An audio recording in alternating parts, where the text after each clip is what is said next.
Welcome, Faiscarma agus Falcha. My name's Gary I. Campbell, for those who have never met me before, and the Key Account Director here at the University of the Highlands and Islands, which of course, as you know, covers a huge area. Today, I'm delighted at this lunch to once again thank the Royal Bank of Scotland for their sponsorship, but also, in this case, for Ledingham Chalmers, for agreeing to take part and send Kirk along from Ledingham's to be a part of a twosome, which is quite unusual for us in terms of the interview, and really looking forward to this. And I think it's a really relevant topic today, you know, social media in the workplace. I've just talked about the widely diverse culture of the Highlands and Islands. You know, that's one of these things, you get different cultural aspects, and different people have different ideas about what's acceptable in the workplace, both as employers and as employees. And hopefully we'll be able to look at the social media aspects of that today. So as I say, we're joined by Kit Turop, who is from Ledingham Chalmers. He's the only Law Society accredited employment law specialist in the Highlands. And also from the Royal Bank of Scotland, RBS Mentor Services, which is the side of the Royal Bank that gives employment law services to their clients and to others. John McGlone, who's come up from Glasgow to join us today. And we'll be looking at social media. So welcome, gentlemen.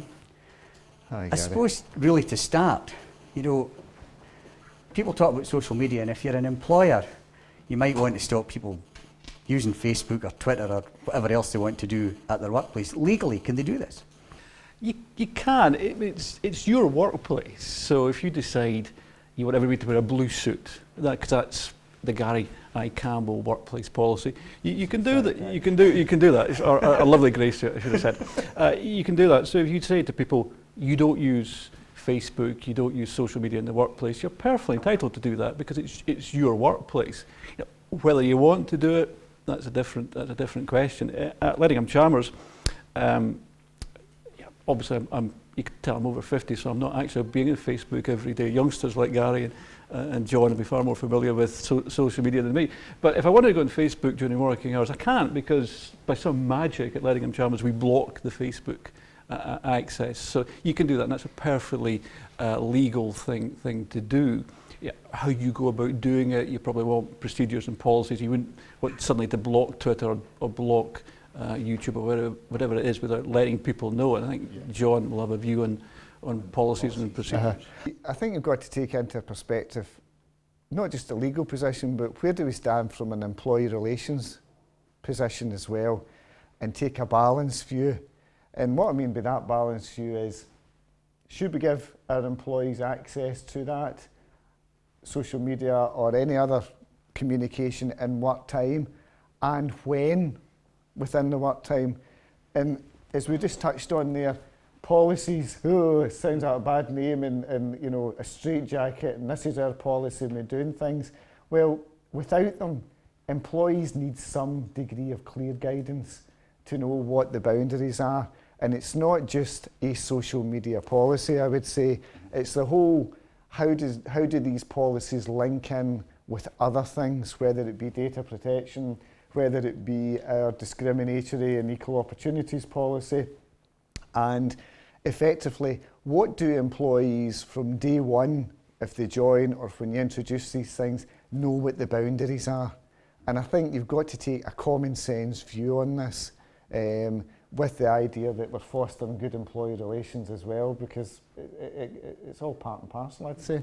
But so following on from that, John, I mean, if somebody, you know, let's say you've got your organisation, you're saying it's fine that people can, you know, make sensible use of social media, whether it's Facebook, whether it's Twitter or whatever. But you know, what happens if one of them makes what you think is an inappropriate comment on the web? I mean, can you just fire them at this point? You know, if you sit there and think, well, I really don't agree with what they've said, you know? Well, I think it's human nature being human nature. Your first reaction is, yeah, I'm going to fire you. And I want to fire you. And you deserve to be fired. But then the person, they probably don't think that, do they? Well, they may not. I think in taking it into the kind of context, I think what you need to consider, on the basis you've got reasonable policies and clear policies in place, is, are your actions to sack somebody? And that's what you're really doing. Are they legitimate, reasonable? And have you followed really the correct procedures as required by law in doing that? So that's a bit of a long answer to say, yes, you can fire somebody, provided you do it the right way. But if you don't do it the right way and it's maybe a disproportionate action, you could end up in a little bit of bother. But we're happy to. If I could, I think what John says is completely right, and it's about being reasonable, about having reasonable procedures, but it's about being reasonable. There's no mathematical test. You can't just put whatever the wording was to a computer and they say, yeah, that's a cyclable offence, that's not a cyclable offence. You've got to be reasonable about it. So are you reasonably upset? And if you look at the case law, John and I were being nerdy enough to discuss the case law before we started, and you look at some of the things that are said, the broad guidelines are, don't be too sensitive about it. Occasionally people let off a little bit of steam. It's difficult to sack somebody just because they were a bit disgruntled. So there was a case you were mentioning to me, and it's a car dealership, not a local car dealership, I should say. It's a car dealership down south, and the Volkswagen franchise. Right. And somebody said, and this is, I can say this because a lot of the stuff in the social media cases, Gary would be upset if I said it because it's pretty offensive. This is not offensive. And what they said was, I think it was something like, I work in a nursery and I don't mean with plants. So I work in a nursery and I don't mean with plants. You're looking confused. She means she works with kids. So, and you think, really? Is that such a bad thing to say? She got sacked. She got sacked from her job, and she got sacked because they said Volkswagen won't like this, and we're a Volkswagen dealership, and the Volkswagen guys have been really upset about it. And the claim was unsuccessful because would a reasonable employer really get upset about that?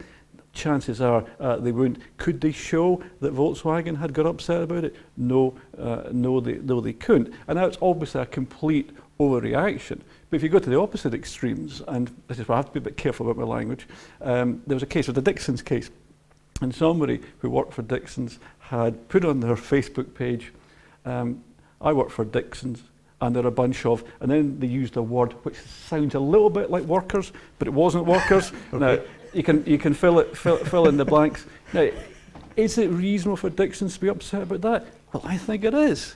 I think it is. So, and that was a fair dismissal. So don't be oversensitive about it. Follow your reasonable procedures, but just take a judgment call.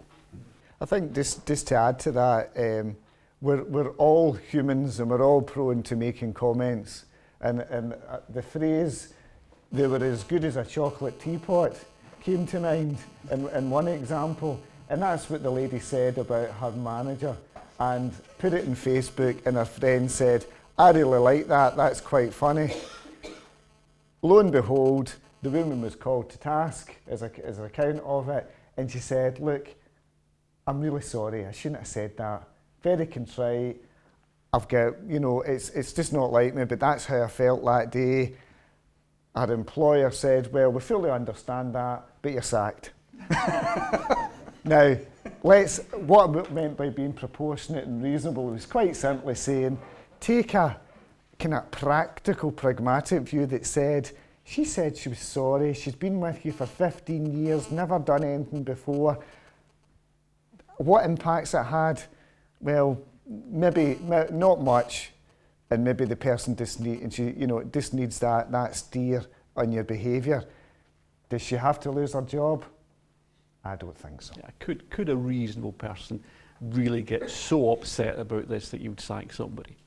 Okay. That's the test. Look yourself in the mirror and say, really, is it that bad? Okay. If the answer is yes. I know, have I maybe said these things myself in private, But I'll leave that to you, Gary. Right, that's it. And taking it a step further then, let's say somebody makes an inappropriate comment and it's maybe about the customers, of a business, and say, let's say the nursery comment was, I'll tell you what, all these people that phone up here every day looking for orders, they really should be in a nursery. Now, that's then taking it a step further, and your employees insulting your customers. Would your customers have recourse against you as a business because one of your employees has put that on the web? Could do. They could do.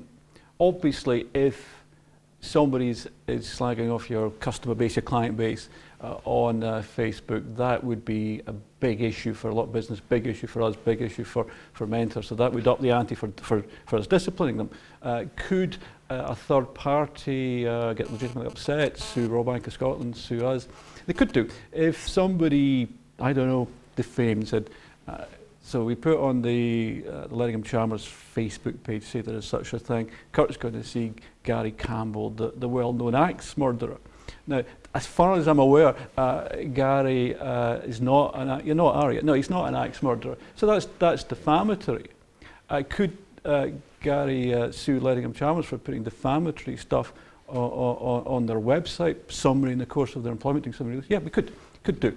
If somebody does something discriminatory about other members of staff, posts some lewd picture or inappropriate comment, could we as a firm, could Mentor as a business get sued in terms of the Equality Act? Yeah, we could. So, I mean, we might come back to this bizarre disconnect. Well, people of our age, I'm lumping us together.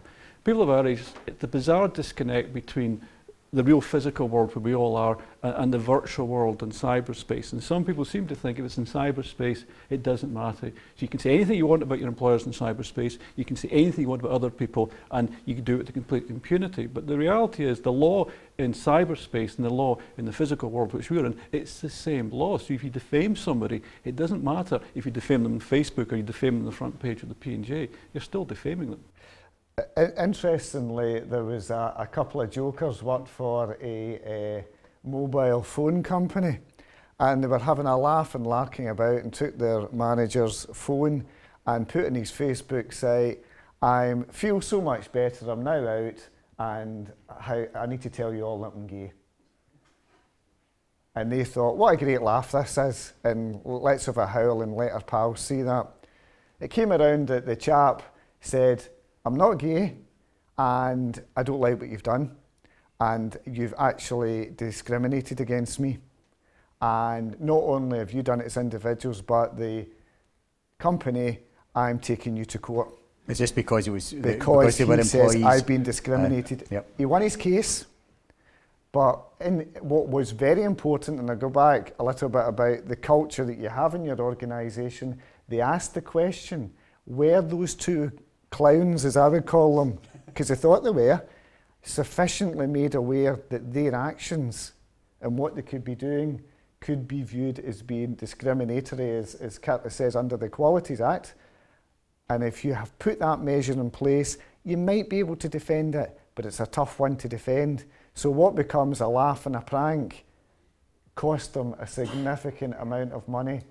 And just that last bit, just to echo what Kirk has said as well, the interesting thing is, once you press the button, you can't get it back. That's the thing that employees need to know. Once you've done this, albeit in the heat of the moment or having a laugh and a joke, you can't get it back. It's that old adage, isn't it? If you're going to send that email, leave it 24 hours and then reread it and think again. But I mean, I think you made a good point there. That what would you do then to stop? I mean, you've said there that in the case of the two guys taking the other man's phone, what would you as an employer do to cover yourself? To either stop people doing it to make them aware, or or in terms of well, wait a minute, we gave the training or whatever. So how let's say from what you would advise your clients in this, what would they do to cover themselves so they didn't end up? I mean, you can say, well, you can sue the pair of clowns, but you're not suing us because they shouldn't. It's a personal action. It's a personal action. Yep. I would suggest there you just look at it at a stage by stage that say, if it's a new employee coming into the company, what does our induction procedures cover off there? If it's existing employees and we're bringing something in place, well, I'll draw them attention to the various policies. I will also maybe want to put something in writing to them that makes them aware of it. Another example, which I don't think many organisations would do this per se, but it would be a recommendation that you have a format where employees throughout the year look at this information and sign off that they've read it. So every year that they've agreed and said, I've read that policy, I understand it, and I understand what the discrimination implications could be of my behaviour. Again, if there was litigation that came of it, all you can say is, as a reasonable employer, I've did all these things to make people aware of it, I've put the right controls in place, and hopefully that should mitigate the position. I think it's a good point. It's basic discrimination law. It's not social media law, it's basic discrimination law. If somebody in the workplace does something stupid, uses a racial term, in the workplace, then the employers will be liable unless you can say you took all reasonable steps. And the very thing John's discussing, we took all reasonable steps to avoid the discriminatory activity. So what would that be? Well, it turns out we have the best equal opportunities policy in the world. It's a brilliant equal opportunities policy in the world.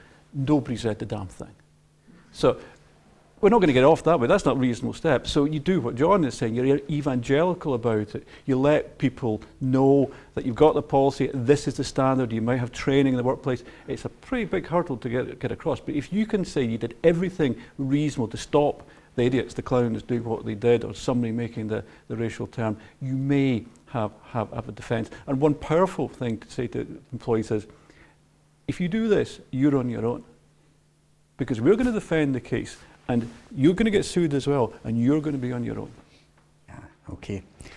But then, I mean, again, I suppose something that's quite topical given the election that's just happened. One of the things that our new Prime Minister David Cameron, or our Prime Minister David Cameron, is saying that one of the things he wants to do is to abolish the Human Rights Act. You know, and saying that that British courts will be the final arbiter in such matters, and it won't go to Europe.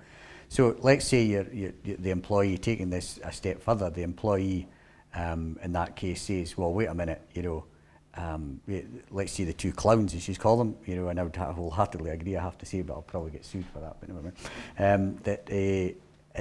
Let's say they're saying, but wait a minute, you're leaving us by ourselves, our human rights are being, we felt that, we think that, that's my view in it, that's our view in this bloke, that's our human rights, what's your problem?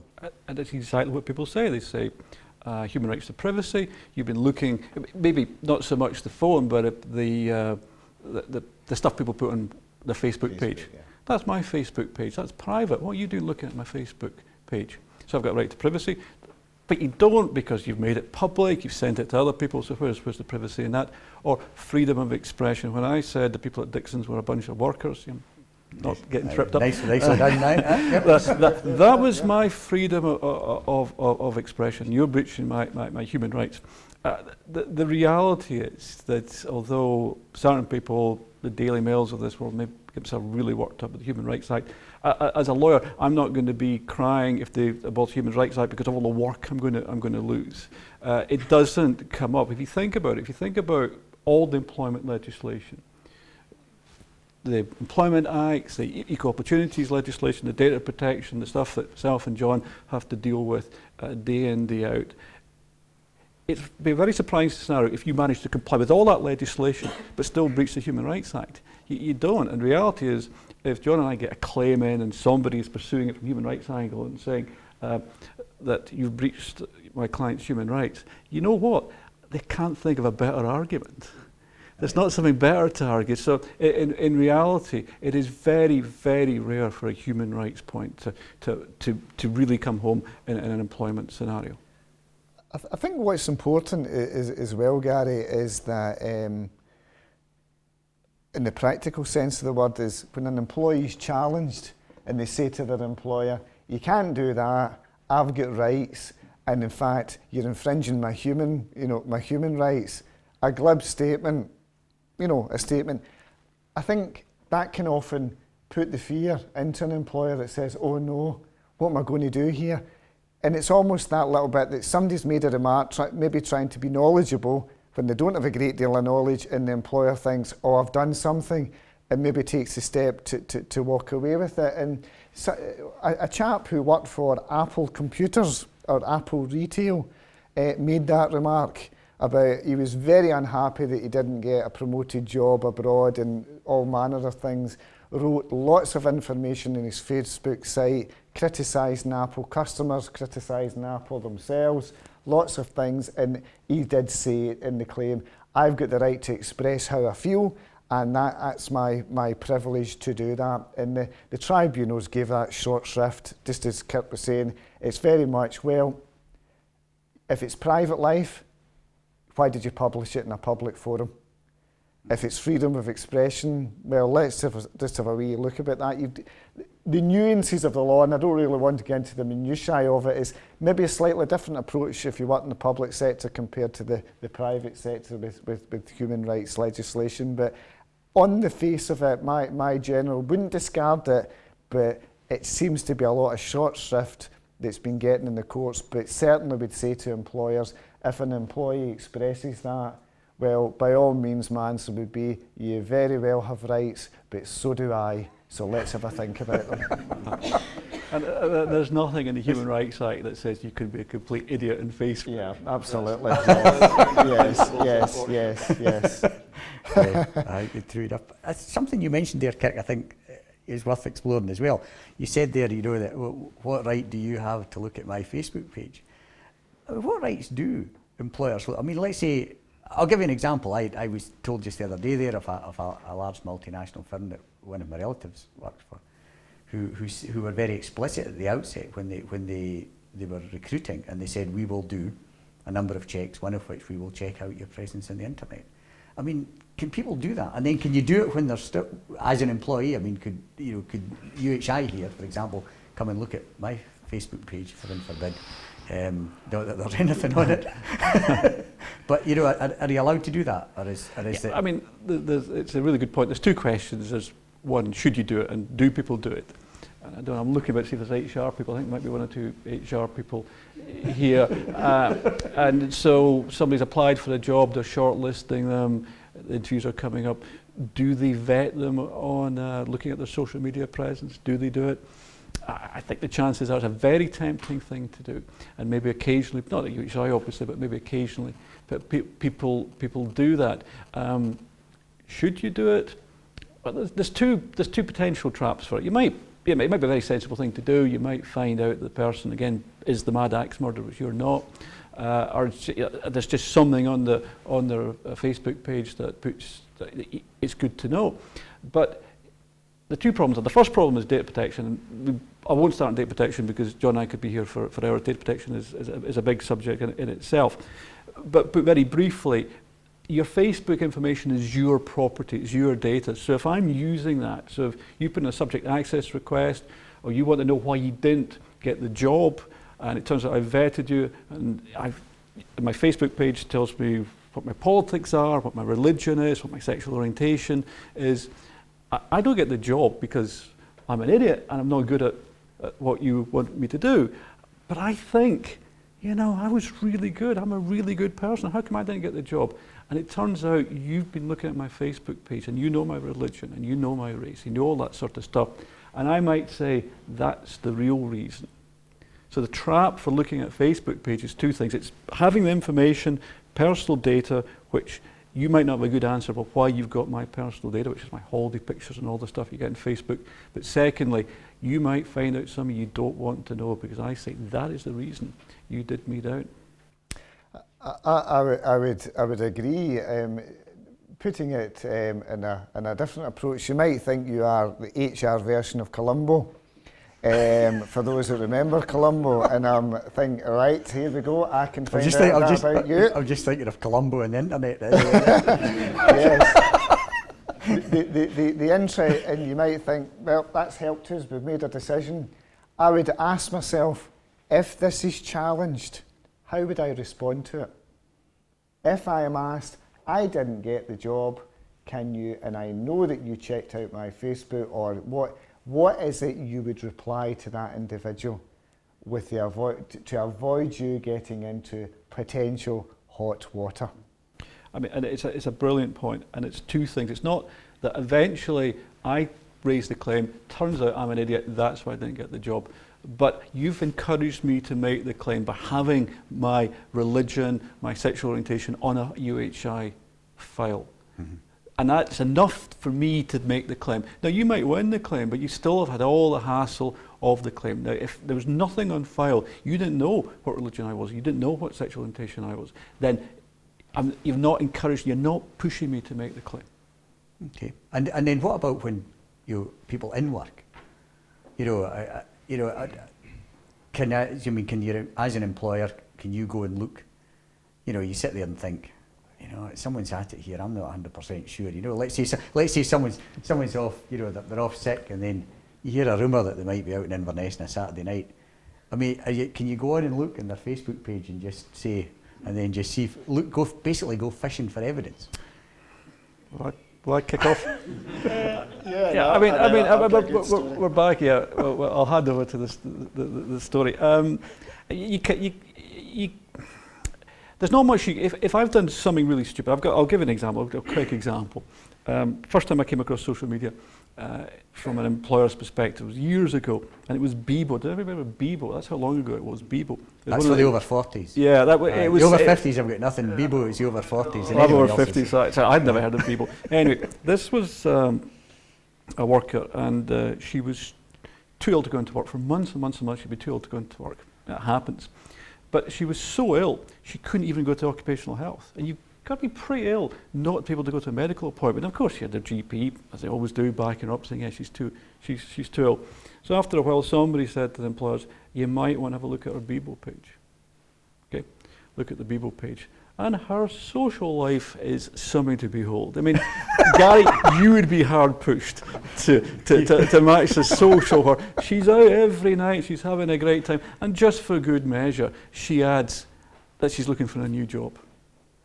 And it's incredible. And it's one of the things you think, well, there's just a disconnect. Why wouldn't you think about it? Why wouldn't you think, you know, they might notice there's a slight problem with me being too ill to go to occupational health and having this rather exciting social life at the same time. But people don't make the connection. So the employer looks at the Facebook page. What could she argue? She could say, well, you really shouldn't. You were snooping about for information. Yeah, but the information back to the public yeah, thing. You've made it public. The information is there. Were they obliged to deny it? So even if they had been snooping about a little bit for information, really, I can't see what comeback she has, as long as what you find is something which you're legitimately concerned about. And just to give another small anecdote, this information relates to a whisky company that I heard. Other whisky companies do exist, so I'm not advocating any of them. And what happens in many of these cases is that the employees may come forward and say, have you seen John McGlone's Facebook site? You should have a look at this. And that's what happened in this case. And this was a person in a responsible position, and he had very extreme right-wing views, which he was quite happy to tell the world about.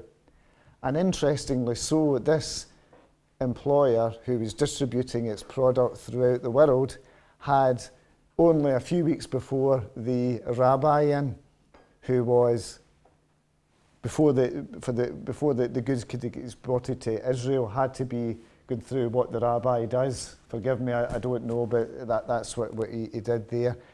And the company said, we've got an employee who's around the world face of Facebook making these derogatory comments. We are sending out lots of money, lots of product to Israel.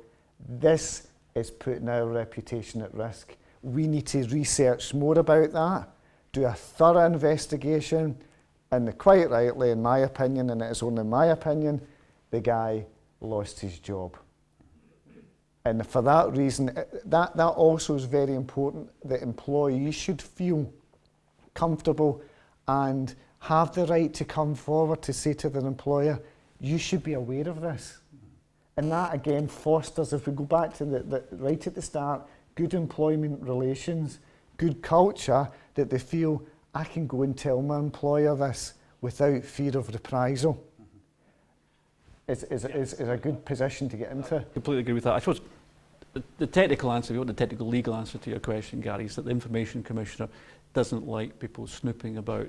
This has not been filmed, is it? So I can say, well, I can be candid. Yeah, really? Are you going to be that worried about it? Well, so said from a lawyer. So have a sniff Aye.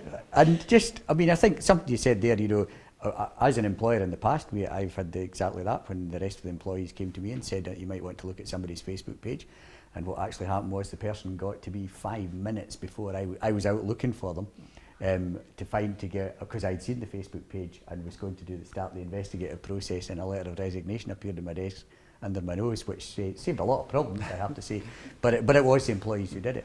But I mean, is it a source for good? I mean, just one last thing, because I'm sure there's plenty of questions, you know, in the audience here, and also in those who are joining us by video conference. You know, can it be a good thing? having employees, join in social media in the business, having Twitter accounts that are the business account but it's run by an employee. Is it good, or is it something you just go, shouldn't have do that? I mean, with a lawyer's hat on, you'd say it creates an awful lot of traps, an awful lot of problems for employees, which didn't exist before social media, before we had computers on our desk. People of a younger generation, I'm looking at Laura Bruce, from a PR perspective, PR people, they love this stuff, and I'm beginning to get convinced. So before you and I come here, we should be on Twitter, building up interest. I don't know what the technical expression is. We should all be in LinkedIn and all joining. And I can see, to a certain extent, why that's a positive thing that helps image. And it might be younger people who are looking to join Mentor, or looking to come to work for Ledingham Chalmers, or are looking for, is John a good guy to work for? They might expect people just to Google it and find the online presence. So I'm sure there's a lot of very positive things which comes from social media. I'd be interested to hear the audience's comments. You're probably, if I'm being honest, you're probably not asking the right person. I haven't quite got my finger on the pulse of social media. Personally, I think social media is a fantastic tool to promote an organisation, to attract new customers, to build up your relationship with existing and new customers, to share information. Fantastic way, it really is. However, I go back to that balancing to say, while that may be done in the right spirit of things, that must be balanced against the right practices, the right knowledge that people have to say, I'm using this for the good of the company and not exposing myself or the company to any form of potential litigation or hot water, as I may call it. I think my closing part would be that they'd say, employers use it, but be careful. Employees use it, but be very aware of what your consequences might be. It's a good point, actually, to leave it. Gents, thank you very much,